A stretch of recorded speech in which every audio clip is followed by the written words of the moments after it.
Are thighs considered as awrah? And from where is the awrah? Above Thighs the knee? from the man is, of course, not the woman. Thighs for the man, isn't it? Is awrah. Thigh is awrah, but not the knees. The knee is not awrah. So above the knee is the awrah.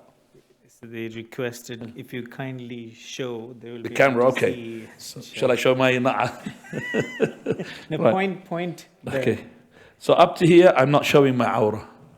So up to the knee, that's not awrah. Above that, it will be awrah.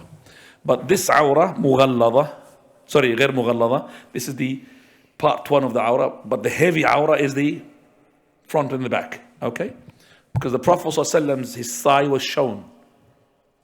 Anas, he saw it when he was mounted in the wall, and he showed the whiteness of the thigh of the Prophet ﷺ. And also the hadith of the Prophet of Allah coming, showing his says thigh, and Abu Bakr came, and Umar came, and he did not put it down until Uthman, he came, he lowered it.